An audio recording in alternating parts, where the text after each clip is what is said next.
Towards the line, and Saucy Kit is going away from Aurelius. Night Nurse is going to win it again. Night Nurse wins the champion hurdle.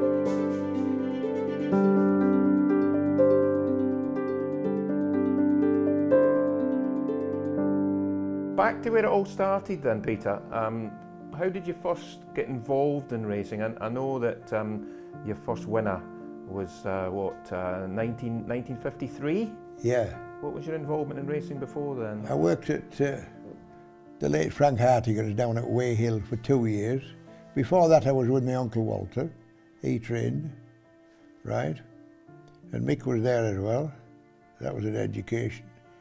And I had to go in the army, the veterinary corps. I came out in the army, and the first time I went to Newmarket, I only had a bicycle. So, right, I biked into Malton to get a lift with the late Billy Dutton, right? And I bought 3, something like 400, they were all no good. But I had to get back home. So I got in a horse box to Bramham Cross Roads. He dropped me off there. I got a furniture van from there to York. This is hitchhiking? Yeah, and from York to Malton in a passenger bus. I got my bike at Malton and rode back here 6 miles in a day. How was that then? Don't think that would happen these days, Peter. Yeah, absolutely. So I think your first licence 1950, your first winner was a jump winner, as I mentioned, at Market Race in 1953, and then you had to wait a couple of years for your first... That was £102 to the winner. To the winner at Market Race. And training fees were 5 guineas. I don't know what a guinea is now, will they?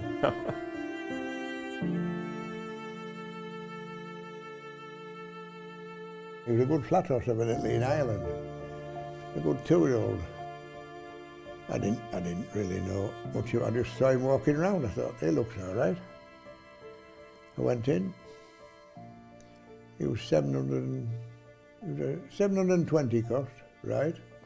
The only thing that worried me was he had marks on his joints because he'd been stood in bandages. That's what leaves them marks. Mm-hmm. You usually stand in bandages when they're bad joints. So I got all the little old fellas leading him round. That's what about his joints? Oh, he said, they're all right. But he had bandages on him. He said, all our horses stand in bandages. I could have kissed him. Oh, you got a bargain. Absolutely. And it was Terry Biddlecombe, I think, that persuaded you to go for the champion hurdle. Yeah, well, I put Terry up at, I didn't know he wanted to win the champion hurdle, but I knew he was good. I thought, who can we get? Terry Biddlecombe, yeah, he might know. I didn't tell him anything about like that. Kempton it was. And he won the short head. And he got off, he says, I think I put this in the champion hurdle. Well, that was in my mind anyway. I just wanted to confirm it, that somebody would know. It worked out all right, yeah.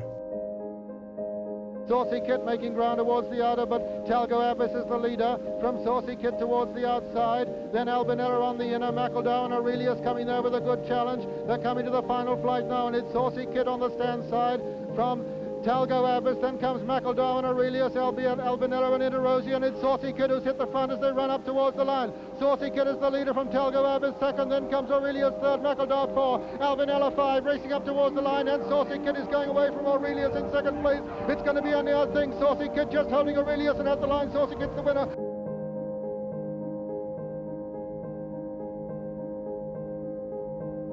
Touching on Night Nurse then, if I could see, he won 2 champion hurdles as well, Paddy Broderick. That's right. Paddy always, the front runner was Paddy. We never gave him orders. He never heard a word you said.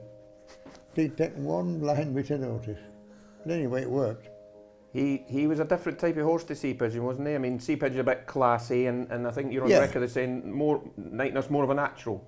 Absolutely, yeah. Night Nurse was just a dour, stayed on, wouldn't give in. He used to make all, Paddy used to, don't give him any orders, he used to like making on. So that was it. So he was a champion hurdler in 76 and 77, and the experts reckon that 77 champion hurdle is probably the best hurdle ever run in this country. Well, they're bad to compare, aren't they, really? Sometimes you even say, it's in a very good champion hurdle. You try and win it. Yeah. And they're rounding the home turn now, and Night Nurse Paddy Broderick in the lead from Bird's Nest in second. Then comes Lanzarote coming to the final flight in the champion hurdle now, and it's Night Nurse from Bird's Nest and Lanzarote and Comedy of Errors. Night Nurse in the lead over the final flight. Night Nurse from Bird's Nest, then Lanzarote, and racing into the final 150 yards, and Bird's Nest putting in a tremendous run. It's Night Nurse from Bird's Nest racing up towards the line, and Bird's Nest beginning to get up on the far side, but Night Nurse is holding him, and as they come to the line, Night Nurse is going to win it. At the line, Night Nurse is the winner, Bird's Nest is second.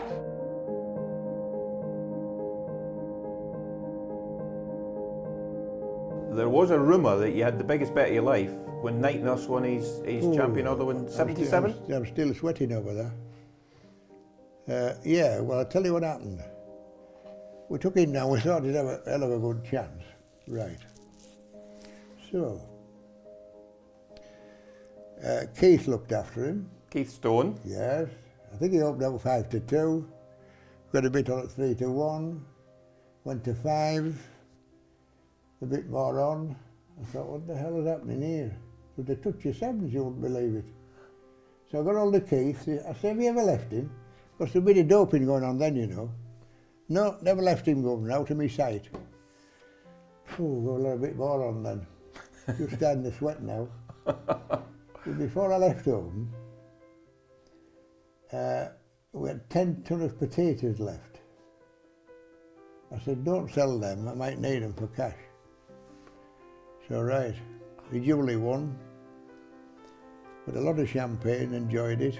I came back home, the potatoes went from 100 to 150. So how was that for a double? Yeah. This is Night Nurse's box. We've got a replacement, probably won't be as good as him, but still, could excuse him for that.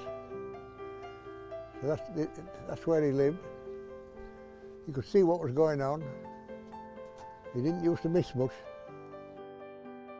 But he's got the highest rating for a hurdler ever. Has he? Yeah, Didn't know that. 182. Really? Your Easterbracks, and they're all below Night Nurse. Yeah. Mm.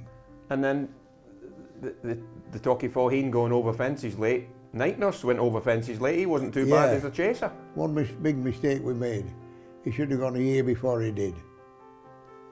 I don't know why, but we didn't do it. We should have done.